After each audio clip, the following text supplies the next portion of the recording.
Welcome back to the Wednesday Night War, and yes, this time we are doing it audio this time. I know we done it before like that in the past, but we had to go audio on this account, so I apologize for that, but it's still going to be a good show. We got 2 days to talk about New Year's Evil and New Year's Smash. So both shows had like kind of like pay-per-view quality type of shows, even though both they had to make some changes. Unfortunately, we didn't record this on the actual day because that day a lot of crazy ignorant bullshit happened in the world. So we were just like, you know what? We'll take a break. we just gotta decompress. And then he's like, okay, we'll come back and we're gonna review it. So here we guys go. We had New Year's Evil. We were supposed to have the fight pit match between Timothy Thatcher and Tommaso Ciampa, but I don't know if it's storyline or not, but Thatcher wasn't able to compete, so we did not have the fight pit match. So that's the only thing I know that's from New Year's Evil that was changed. I don't know if anything was changed necessarily from were they supposed to have like a night too? Say what? Were they supposed to have a night too? There's a night two of New Year's Smash? I think it was night two. I think it's supposed to have 2 weeks of both shows. I thought. I don't, because I'm about to say, because we got all the rest of the matches on the show, but I mean, if they broke it into 2 nights, I didn't know. I just thought it was just their one night. Oh well, maybe we'll see when they come this week. Yeah, they gotta have something to compete with AEW when they do these 2-week shows. Exactly. Well, let's start off with New Year's Evil here. So we are starting off New Year's Evil with Damian Priest taking on Karrion Kross. And you talk about a slugfest. These guys here had got themselves in a slugfest. And actually, I enjoyed the majority of the matchup. There was one thing that I did not like. Can you guess what it was? The ending? Well, I'm guessing you didn't like the ending, but I don't like Damian Priest doing them high-flying moves. Okay. Because Damian Priest look like he is about to QT Marshall these moves all the time. Like, they're not clean, and he gonna fuck them up. Karrion Kross on the outside, he runs up, and he does this thing where he runs on the bottom rope, and then he kind of like flips himself over, but his leg's so long, I feel like he gonna snap his leg in the ropes type thing. And it don't look pretty at all. And then there's another one where he was trying to do forgot dive he was trying to do, and he's tall. I'm glad he's able to do it. Like when he jumps over the ropes, I was like, but it don't look good coming from him because he don't make him clean like that. I think that's his thing. Is he's not clean. But he clean everywhere else in the ring. Even when he was punished with Martinez, he always did it like. Yeah. He tries to go for a spin kick. Karrion Kross catches him and rams his leg into the apron, or not the apron, the turnbuckle post. To bring it back inside, he does that side suplex thing. I forgot what he calls it. To Damian Priest. I forgot what he called it too. Yeah. Something with Kross in it probably. Was Saito suplex? Pseudo suplex? Saito, yeah. Yeah, Saito suplex, yeah. There he goes, and then he runs it and hits him with one of them Cassius Ohno forearms to the back of the head. Damian Priest is out. 1, 2, 3. Karrion Kross wins the matchup. So good way to start the thing off here. Karrion Kross, it looks good on his way back. Damian Priest working on the arm a lot of times, but what did you think of it? I thought it was cool. I just thought at times it was a little slow because I feel like this match went on for a long time. I don't know how nobody else felt, but I feel like I was watching this match for like 30 minutes at times. Yeah, it really was like a slugfest thing, just trying to tag each other, try to get the best of one another. Cruiserweight Championship, Santos Escobar taking on Grand Metalik. Oh, so now the speed has picked up. Grand Metalik is now NXT bound, and him and Lindsay Dorado was there. No Melina. And so they was sitting there, and Grand Metalik. This is the Grand Metalik that everybody was talking about. This is the Grand Metalik that we see in the CWC. Mm-hmm. Also, Excuse me. The splash that Grandmother did on the outside, you know, when he runs up and jumps to the middle rope and then like bounces and like just flies to the outside. Yeah. That's what Dave Priest is trying to do, and it does not look good when he does it. Because actually here, I'm watching some GIFs of the difference between Damian Priest and Grandmother Leaks, and I'm just like, he shouldn't be doing this. I'm glad he it's cool he can, but he shouldn't be doing this. Escobar shoves Malik off the top rope onto the apron. Malik comes back and takes out as he's trying to get on top rope. Lindsay Navarro comes out and just kind of like free falls on Escobar's people, the Del Fantasma, and Malik jumps he goes back on top rope, and then he gets pulled down, gets the Phantom Driver, and then the match is over. So Santiago Escobar wins the matchup. Still good matchup. Great to see Great Malik at his prime form. And if he stays at NXT, he should be Cruiserweight Champion soon as well. What did you think of it? I think the match was okay. I want to know like who's going to beat him as far as like they haven't really built nobody up. So like I wonder who they want to beat him. I don't know because I was definitely feeling Swerve. Yeah, they fought like 30 times. I thought he was going to win one of them. Yeah. Mercedes Martinez is beating up Io Shirai, so she's next in line for that NXT Women's What? Are you sure that's not reconciliation or whatever? See, if you can't get the name right, no, that's not her at all. Shatter or whatever it was. Whatever it was, yeah. Yeah, no, Mercedes Martinez is back in NXT, coming for NXT Championship. So now we get to return. Actually, she had enough to say, nah, I don't want to do this. And they kicked her off. Now she herself again. While being young, arguably the more talented, it's just got to be there. Which sucks. But hey. Xia Li is back. And her and Bo come out. And she has a new persona. She comes out. They got this little Chinese lady sitting in the chair. And she comes out and they bow, and then she comes to the ring, and then she had like a little jobber match. And yo, Xia Li looked good. And I'm like, I'm listening. Are they over Chinese in her? Over China? I mean, it's her culture. I know it's her culture, but I'm saying, like, you know how, I know Vince don't got nothing to do with this. This seems like some Vince is, you're going to come out, you're going to bow, because that's what Chinese. Well, no, I mean, that don't bother. I mean, out of all the punishment that she took, her and Boa took just to get back to this point, so they can say like redo her character. It was cool. Like she's bowing down to to the master at first, and then she's all doing all types of just kick ass things. I'm just like, you know what? I'm feeling new Xia Li. I really am, and it's good that we have she did a Trouble in Paradise to finish out Homegirl, and she did it good and still stayed on her feet. And I was like, okay, that was dope. I'm not gonna lie on that one. So Xia Li and Bo walk back up to the ramp, and then there's the figure that's still in the throne, and then the smoke makes it disappear. Very ninjas is stuff like that. I'm a sucker for all that kind of stuff. I did want to shout out her opponent. She was fighting who's she fighting? Catalina. I don't know if you remember her. She was on Raw with Sin Cara a couple years ago. Wow. Well, they have her listed as Katrina Cortez. Yeah, they changed her name. Wow. Okay. Well, like we're gonna get a couple more of these Xia Li things. Honestly, I want Io Shirai to hold it so we can get like down the line of Io Shirai taking on Xia Li, women's championship match, the battle of China versus Japan. What? Because most of the wrestlers everybody knows comes from Japan. New Japan Pro Wrestling is the biggest thing in Japan.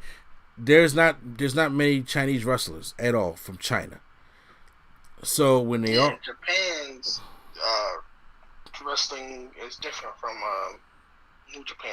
I don't know why they don't have a women's division, but So in New Japan? Yeah. I thought they had one. So where did Asuka, Io Shirai, and Kairi Sane come from? Well, they got different Japanese promotions, but they're not New Japan. They got like TJPW and different promotions like that. But okay. TJPW is the closest to New Japan or Stardom as well. Okay. Asuka and them come from Stardom. Gotcha. But yeah. So now it's time for the last women standing match. Raquel Gonzalez taking on Rhea Ripley. And look, this match was, to me, could have been viral for the match of the night because these women brawled as they should have. No lockups or stuff like that. Best friends. They brawled. Raquel goes outside and goes and gets the kendo stick because, you know, they love them kendo sticks. Starts hit Rhea with them. Rhea runs with the steel steps, goes for a drop kick. But then Gonzalez hits with a steel chair in midair. So then they sit there. They do some more fight. It's mostly on the outside fighting. She grabs the hammer to where the timekeeper be at, and then she tries to hit Gonzalez with it, but Gonzalez sends her in the face with the bell. But then she starts fighting back. There was one point where Raquel Gonzalez gets handcuffed to like the chain part of where it keeps the fans and the wrestlers at bay with the plexiglass and stuff like that. And I forgot how she got handcuffed, to be honest with you. But she rips that thing off, and it makes her like a true badass. Mm-hmm. She looks like a true badass. They go to the back, and Rhea Ripley she spears Gonzalez through this glass door, and they just both roll through this glass door as they're fighting in the back. Then she like lays her on the table and goes up to like on top of these lockers. It does like a little suck it sign. It does like a falling senton through the table. They were fighting, and the Dakota Kai comes out of nowhere and try to help out Raquel Gonzalez. Rhea Ripley beats up Dakota Kai and throws her into this locker. I was like, yo, she that smart to fit into this locker?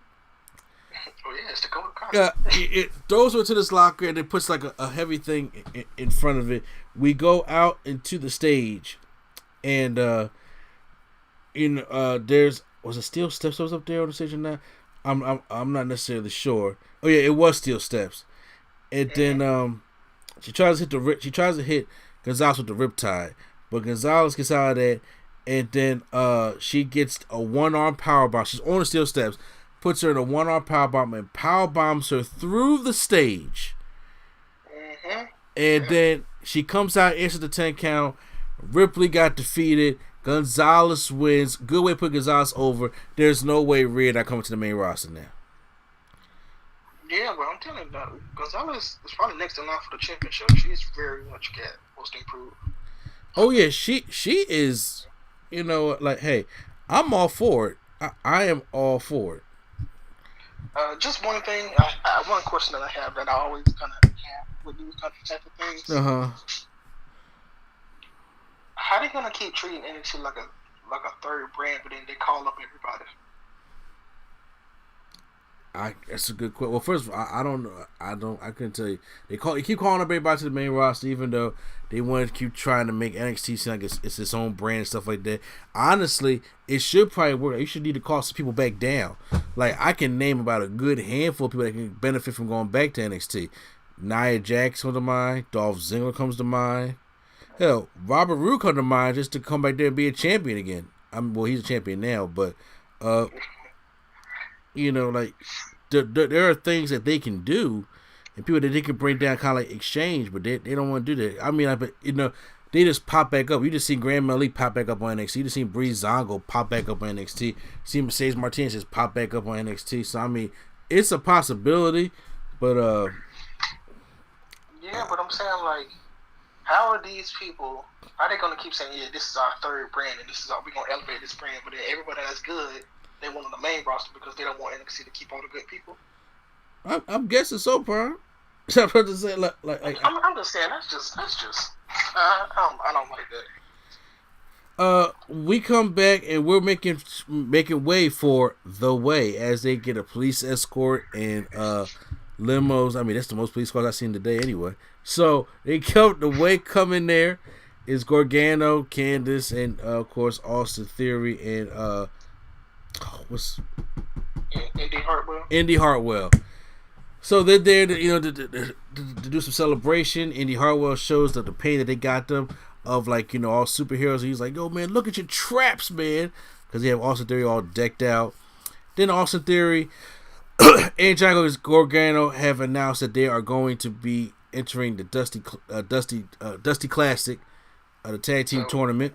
Do we talk about that now or later? We talk about it now because we're gonna have a women's one also. I got some gripes with this. Okay. How you gonna have a women's tag team tournament when you barely have women on the show, other than the main view? I don't know. Other than it's going to obviously be women force each other to tag up, and so I don't think it's going to be as long as the men's one is going to be. And it's probably going to be Candice. It's probably going to be Candice LeRae and I mean, but if you think about it right now, when you got women's tag teams on NXT, they're probably going to use Indy Hartwell, Candice LeRae. They're probably going to use Dakota Kai and Raquel Gonzalez. They're probably going to use Canzaro. And Casey Canzaro and Lacey Evans. I mean, Kaden Carter. Yeah, Kaden Carter. Then they're probably going to do Ember Moon and Shotzi Blackheart. Yeah, and then do they not get a title shot? Do they not get a title shot? Do they just win the trophy? I mean, they probably should. I mean, look, you already assuming it ain't even happy yet. So it's just like I understand. I know they want to get the women involved, but they don't even have enough women to how to do that. They don't even have enough tag teams. I don't think they have enough tag teams to do the Dusty. But I'm just saying. We just named 4 tag teams. Yeah, 4. So it's just gonna be 4 and then 2, and that's it. I mean, all you gotta do is they're probably gonna makeshift 2 more tag teams. You know what I'm saying? So it's like you already got Mercedes Martinez is going to be in the championship picture for Io Shirai, and then they're probably going to make 2. They probably got to make 2 more teams, and then when it comes to the men, they're probably going to use Legado del Fantasma. They're probably going to use, of course, we got Gargano and Austin Theory. Then they're probably going to use Breezango. They're probably going to use Lucha House Party. They're probably going to use was it because they got the Grizzled Young Vets. They're probably Grizzled Young Vets. They're probably gonna use Undisputed Era. They're probably they got tag teams, bro. I'm just saying, but the thing is, we haven't seen them in a while, and trust me, I get it. I'm with you 100%. It's best to to talk about WWE and the shit they do wrong all the time. I get it, but I'm saying as of right now for the Dusty Classic, they got enough teams to do it. And for the women, they're going to do a lot of makeshift teams. That's all the shit is anyway, makeshift teams. But at least the ones that actually got story with it. I'm just trying to say, I just want it to be, well, this is wrestling, so not believable, but if they say the team wins gets to fight for the titles, I don't think any one of those teams can compete for the titles. Is what I'm trying to say. I mean, even if you talk for the women or the men? Yeah, for the women. I mean, even for the so they'll lose. I mean, who's the but it's like this. You gotta build them up somewhere. If you go with the team of say Ember Moon and Shotzi Blackheart, those are two good wrestlers. Even Raquel, you could put the tag team titles on Raquel Gonzalez and Dakota Kai, and it'd be dope because they got a good. That's actually what I want to happen. Yeah, I'm saying, it ain't. We're criticizing it when it hasn't even happened yet. So, like I said, we don't even know. I mean, I'm hopeful that it can do that way, and then that way they can take the tag team titles off. Who has the tag team titles right now? Charlotte and Asuka. We know that that's going to implode when it comes to WrestleMania because Asuka needs an opponent, and they're not going into WrestleMania with the tag team title. So if they have Raquel Gonzalez, who's hot right now, and Dakota Kai win them, that could be her first title. And then go on and then hold the tag team titles, and then you let Mercedes Martinez and them battle for the women's title. So you got stuff like that. So I think that they're gonna just dominate the whole thing. Okay. So Shotzi Blackheart comes out, and also there comes there, saying to talk crap to her. She shoots her right in the dick with her tank with the missile, and then she goes to attack Candice LeRae, and then who comes out to help her? It is Kushida, and then Dexter Lumis, the host of the show, because I didn't know why I needed a host, but I guess because he's doing all the drawings for it, decided to do a mixed tag team match player between Johnny Gargano and Candice LeRae against Shotzi Blackheart and Kushida. This is why I was just like, they must be having night 2, because none of these matches that I have seen, other than the last woman standing match and Dan Priest and Karrion Kross, was even advertised for this show. So, okay, it must be. I got to really look into it, but they don't say it so far. So they had a mixed tag team matchup, Gargano and Candice LeRae. I like how they got the black and white on, but they still just got their regular clothes on. There's a time Kushida goes and does the Fiend kick to Gargano on the apron, kind of like how Jerry does the bounce off the ropes, or Cedric Alexander, and then he holds the ropes for Shotzi Blackheart. She dives out the ropes and literally almost dies because she overlaunched herself. Someone brand for Shotzi. So yeah, she overlaunched herself on the Candice LeRae, and then they both do some tag team stuff, and then Kushida gives a unique pin to Gargano, and they win the matchup. And I was like, okay. So, I mean, of course, you could write off that they weren't ready to prepare to have the matchup and everything, but Kushida and Shotzi Blackheart win the matchup. Even after Austin Theory tries to interfere, and then there's another, Gargano falling into his junk again and hurt him, for another time. So, now it's time for the NXT Championship matchup. Finn Balor taking on Kyle O'Reilly.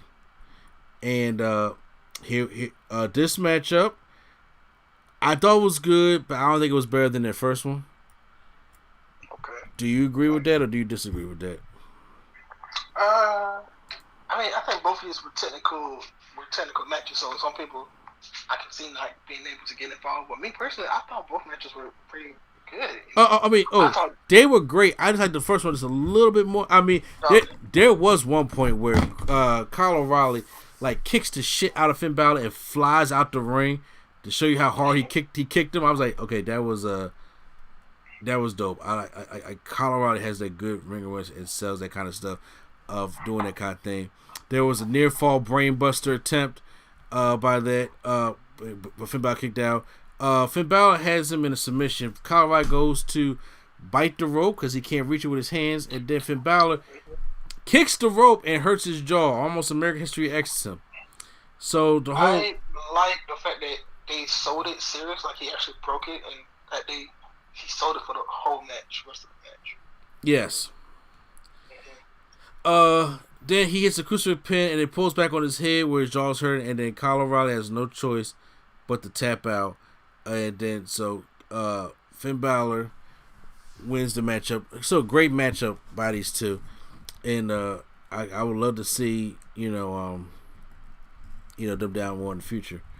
All right, I hate to rush this over, but now because we went a little bit longer on NXT, but time to go over to what happened on AEW Dynamite, which is the New Year's Smash Night 1.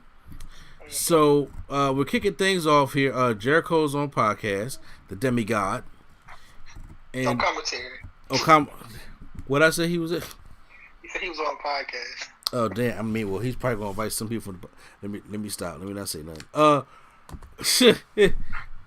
We got an 8-man tag team match player, and we got the Young Bucks with SCU taking on the Hybrid 2, which I like, and hella going Jack Evans, and the Acclaim.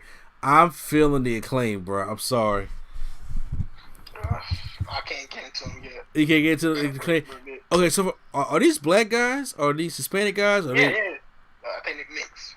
Okay, yeah. Cause I'm just like, cause I'm feeling the flavor, bro. I'm feeling the flavor. Now, I did not see. This is the match I did not see. So, can you let me know what happened? It's a typical Young Bucks 8-man tag match. Okay. If you can imagine a Young Bucks 8-man tag match, then you know this match. But now the match ended. Well, for one, I think they botched kind of the ending. It was like somebody was supposed to swipe the leg and they didn't. Like, you know, when they go for the Nelson driver on the rope. And someone, I think, was supposed to swipe the leg and he didn't, so it kind of looked awkward. Gotcha. He kind of like looked down and said, "Hey, what are you doing?" But they ended it with Daniels finishing the Nelson driver with the BME. Oh, okay. All right. Then after the match, pretty much SCU just said, "Whenever we lose our last match, we're done. But then we want to fight you, Young Bucks, for the title." See, I had no problem with SCU, but I'm like, they've been a team for like a good little while now.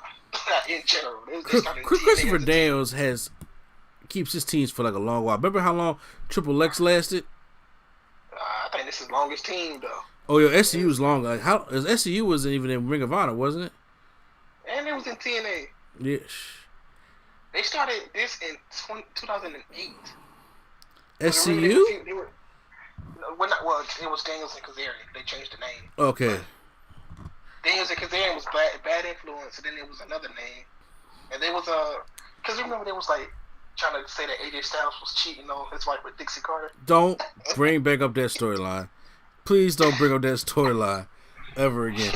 They were. So when did Scorpio Sky get there? He came when they went to Ring of Honor. Oh, okay. That's when they started calling themselves SCU. But before then, it was just they were the bad influence. Bad influence, gotcha. Okay.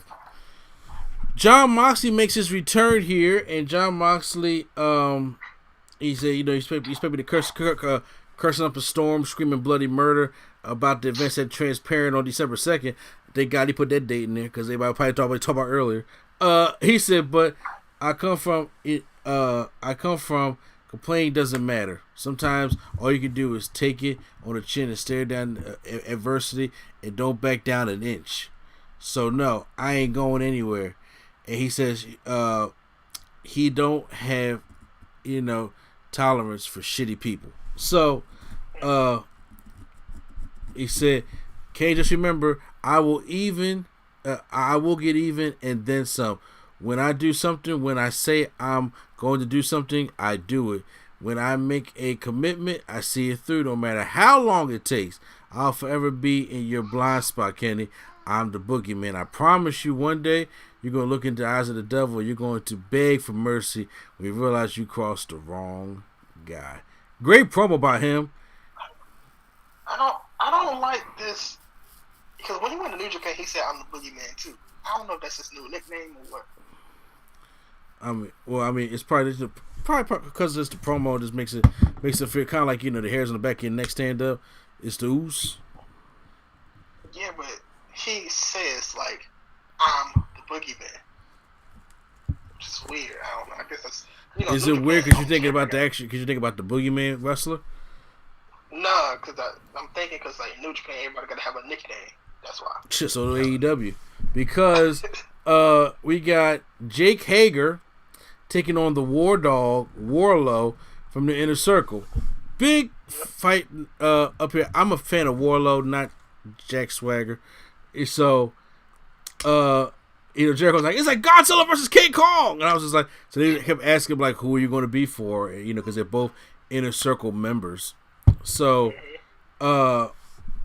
after Hager tries to put him in his little chokehold, he gets him up for the F10, wins the matchup, and they try to show, you know, respect, a sign of respect, and they fist bump.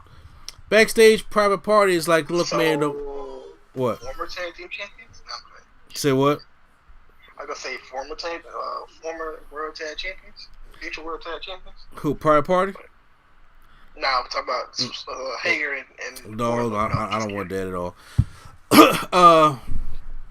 Backstage, we got Private Party, you know, back there talking. They say, look, we got the gin. You go get the juice? And he's like, no, I thought you were going to get the juice. And then, bam, here comes Snoop Dogg, comes out of there with the juice and try to get the party started. But then here comes Matt Hardy and Matt Hardy brings these contracts for a private party saying, look, I just want 30% of everything, but everything's legit. You can read them over.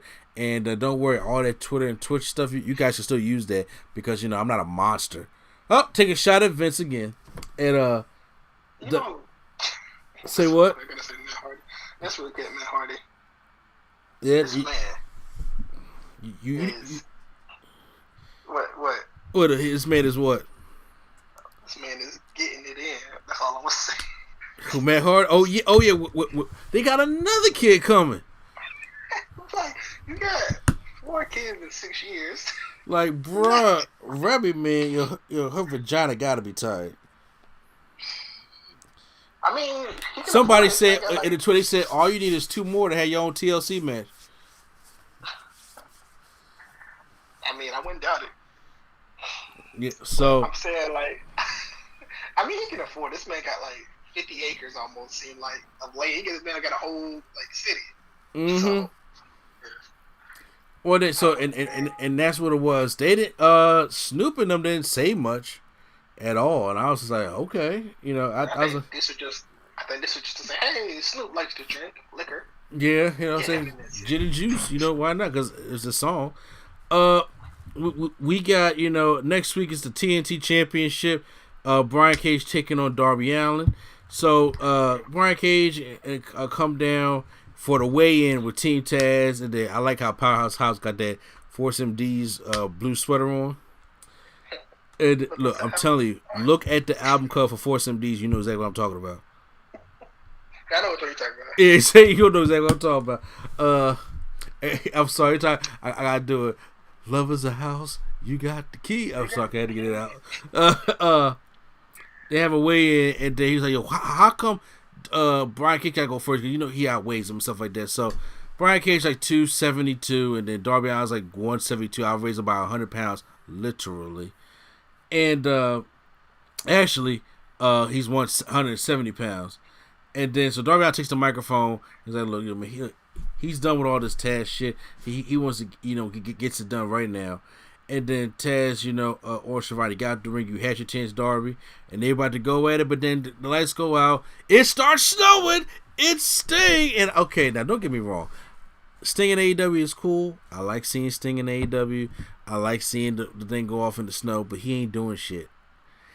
And for somebody who's detailed in the storyline like you are, you got Powerhouse Hobbs, Brian Cage, and Ricky Starks, and Taz on this one side, and this Hook. Huh? And Hook. Yeah. And this old man keeps coming out. You can see the gray in his hair because it's snowing to come protect Darby Allin with his baseball bat, and not one time. And I know Sting probably don't do another match, but you ain't gonna get physical at least once, because right now I'm not seeing the intimidation. It's Sting. I got it. The first 2 times was cool, but now I'm not. I'm like, okay, bruh. It'd be different if you beat up somebody, and then they backed up, and that's like, no. Now we got. I asked it the first time. We don't want none of that noise. But I'm like, right now, beat them up. Let's be honest. Brian Cage can beat both of them up like with one hand tied behind his back. But I'm just saying. But I just think Sting needs to use the bat, kind of get kind of physical a little bit. Like, have Powerhouse Hobbs running there. He hit him with the bat and Ricky Stark and stuff like that, and call it a day. Yeah, I think next week is when they get physical. Okay. They try to interrupt in the match, and then Sting will have to like hit him in the leg or something to get him from stopping interfering. But it should not have taken that long. Like, they shouldn't be just running from Sting just because. Got you. There's the MJF. Honestly, I think Taz could even take Sting out. I'm saying Taz mission done. The end. Good night. You mean to tell me this man did the Taz mission on Cody a few weeks ago, and now all of a sudden he don't do no. I'm like, yo, Sting got to beat him with the bat to illustrate the threat.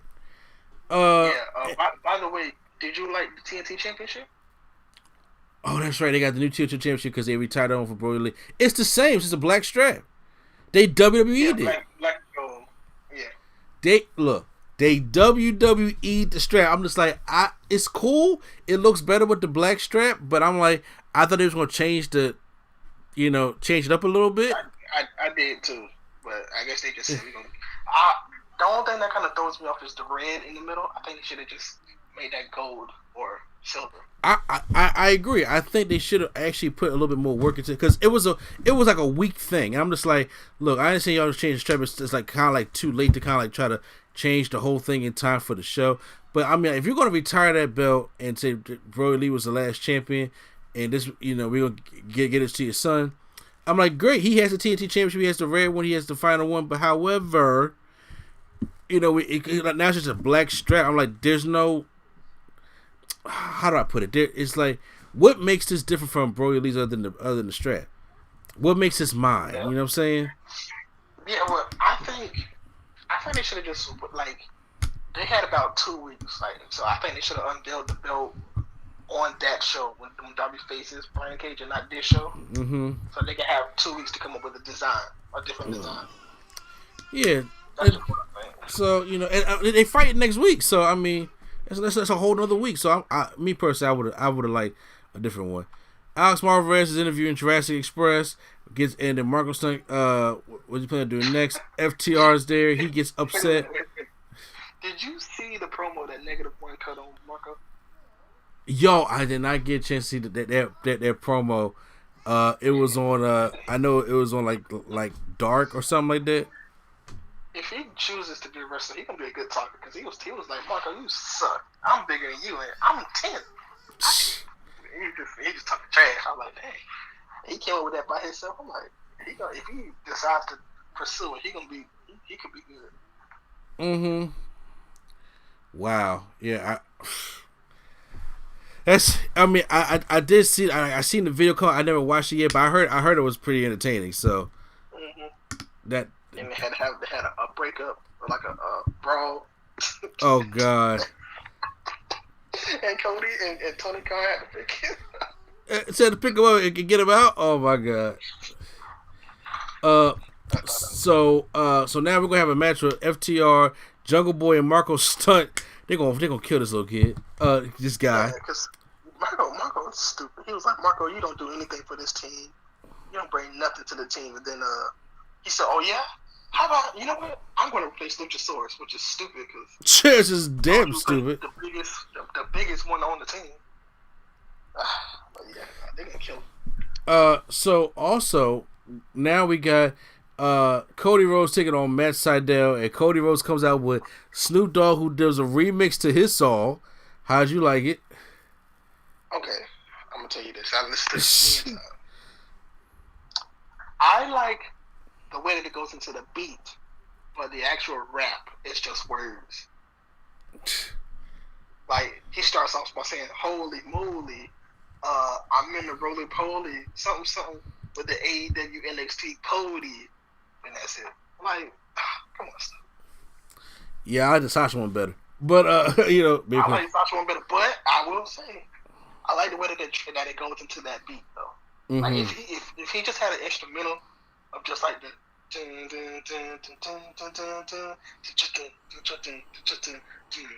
then they go into the hip hop beat. I would like that. Okay. I mean, but right now with all that, he couldn't do all his fireworks in the right order. But hey, he comes out with Snoop. He had fireworks first. Yep. Yeah. So Cody and Matt Sydal have a good matchup here. What you laughing at? I don't know if they played this during commercial or not, but like, Matt Sydal was botching. Matt Sydal always botching. Ain't nothing new. But I don't know if they showed it or not. He jumped from the top and tried to do like a Hurricane Rana and like missed completely, and like Cody had to like just fall anyway. How you miss the top rope Hurricane Rana when at the end, Luther and Serpentico come out.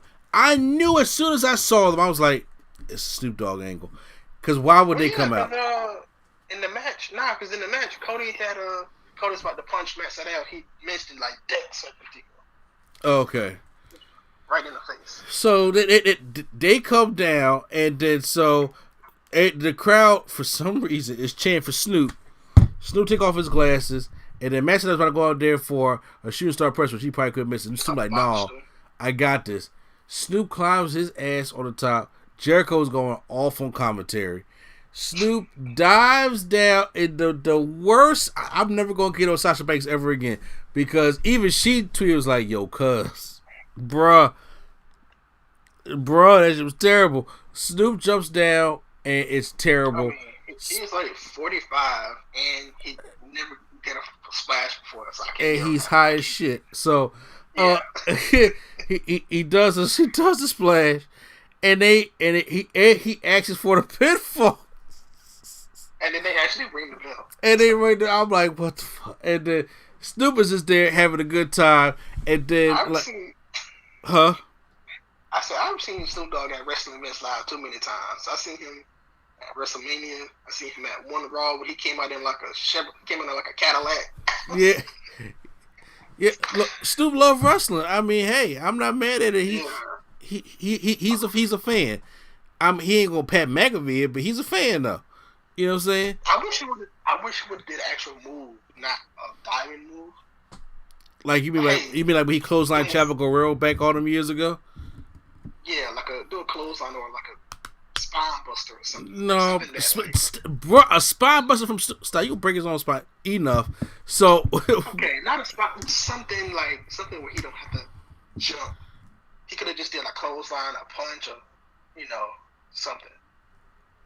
No, I'm done. I'm done off that joint. It's like did he jumping into the pool? That's how Snoop Dogg was jumping on that dude.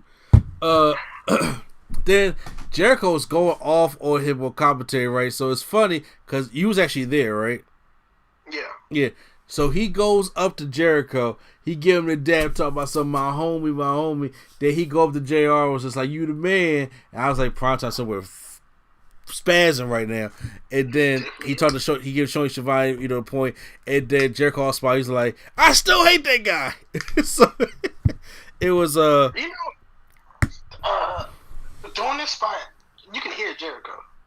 Oh really? Yes, he was yelling. I don't know how loud he was on the. Oh, he was loud on TV. He was loud on TV. Like he was like you can hear him in the stands. Like, that's how loud he was. Yeah. He was doing this part though. Yeah, so I still hate that guy.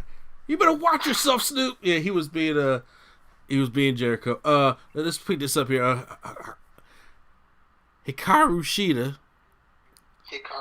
Damn it. Take it on, abandon the living dead girl. Abaddon. I'm sorry, I gotta be at the JR care. Match is cool here. This is the first I don't watch too much AEW Dark, so this is the first I see Abaddon here. But Shida does. I don't think she wrestles on AEW Dark. Well, case may be, I was just like, well, she got the look, but I mean, like, she's not. Like, I'm not trying to see her in a 5-star wrestling match, to be honest with you. But Shida does win with her insecurity, or I mean, her shining wizard or her knee, whatever you want to call it, to Abaddon and win. So he's like, this is her toughest of town defense shit. I'm like, yeah, Nyla Rose is still out there. So no, yeah, I'm sorry. I didn't see the Dark Order segment, but now we're here for the AEW. They were just saying that Ty Conti is fighting Serena for the NWA Championship. Oh, okay. AEW World Champion Kenny Omega with Don Callis taking on Rey Fenix. Love the intro of Kenny Omega. I like this is the first time I'm actually like listening to it. Oh, you never listened? Oh, that joke is hilarious. It's great. I love it. So good matchup here. They on the outside. He runs Phoenix into the gate. He jumps over it, goes for a moonsault, but he gets caught. Oh, not a moonsault. He goes for like a backsplash. He gets caught and gets that double underhook tiger driver like on the outside. That looks sick.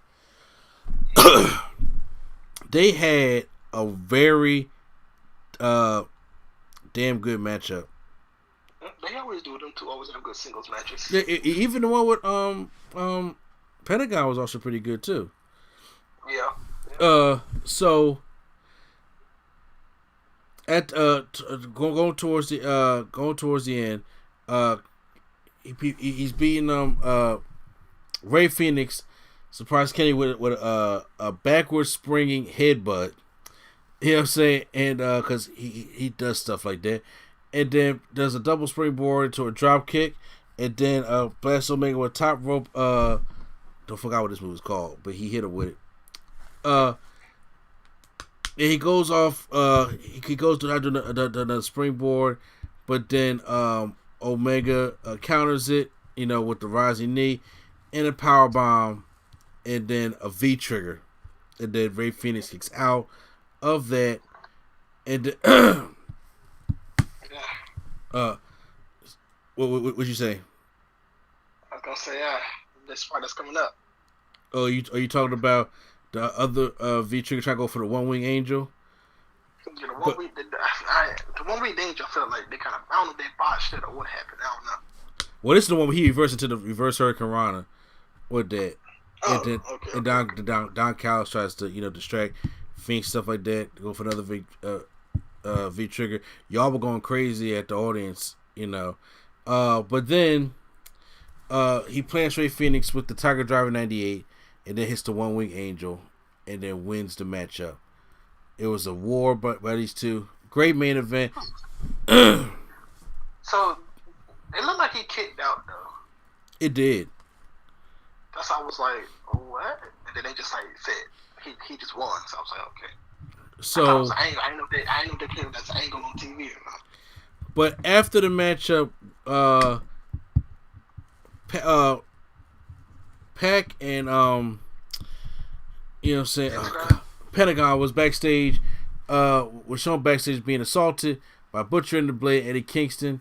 And then we get John Moxley coming out for Kenny Omega. So as he's coming out, but then Gallows and Anderson, the Impact Tag Team Champions, come in and they start beating down Moxley from behind, and they give him the Magic Killer. Jericho, they don't even work here. His commentary was great. They stopped out Moxley, but then Brian Pillman Jr. and Griff Granson ran to Griff Garrison tried to run to the ring to make some saving, but then here comes the all the people, Griff Garrison gonna save somebody. Get out of here. The Young Bucks come out there and they super kick them because you think they're going to take out Gallows and Anderson, but no, they are bringing back the whole Elite, the whole Bullet Club. The Bullet Club, they all do the Too Sweet in the middle of the ring, and now that's to me is successful crossover with Impact and AEW. Okay, it's one person missing, but we can't talk about that person. We talk AJ. Yeah. Yeah, we know AJ. Well, first of all, Kenny and AJ were never at the same time, were they? Yeah, they were. Oh, they were. Oh, okay. So Finn Balor and AJ were never in the same time. No. Okay. Gotcha. They beat up Finn Balor, took him out, and they beat up AJ. Kenny was in the group. Kenny was like the Intercontinental Champion. Oh, okay. And then one day Kenny was like, "I'm gonna go for the World Championship." Someone just beat up AJ, and then that's what he did. Oh wow, man! Look, they tried to do it, and they can't get AJ back over there. But well, yeah, but AJ is not. I'm not AJ. Gallows and Anderson and Kenny Omega weren't really in at the same time like that. Gotcha. Okay. So they weren't really all that together like that, but kind of like a whole Mark Henry, Ron Simmons thing in the Nation. Yeah. Gotcha. Yeah. Like they were still in there together, but not really that much. Yeah. So okay, well, guys, that was the Wednesday Night War. So who wins for the week, Prime? New Year's Evil or New Year's Smash? I might have to go for the ending. I might have to go with AEW, maybe. Yeah, I'm thinking AEW edged it out because now don't get me wrong, that Rhea Ripley and Gonzalez last one standing match is dope. Mm-hmm. And then, but I think Omega and Phoenix beat out Finn Balor and Riley for me. Okay. Yeah. And so the ending was great too. So it was. All right, guys. But you know what? This if you guys listen to it on the podcast, make sure we got more stuff ahead so you guys can keep on listening. But if you guys are listening to us right here on YouTube, make sure you guys like, subscribe, and share.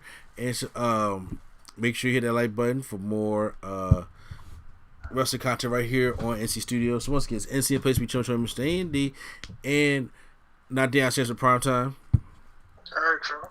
All right, and the Nerd Coalition is out.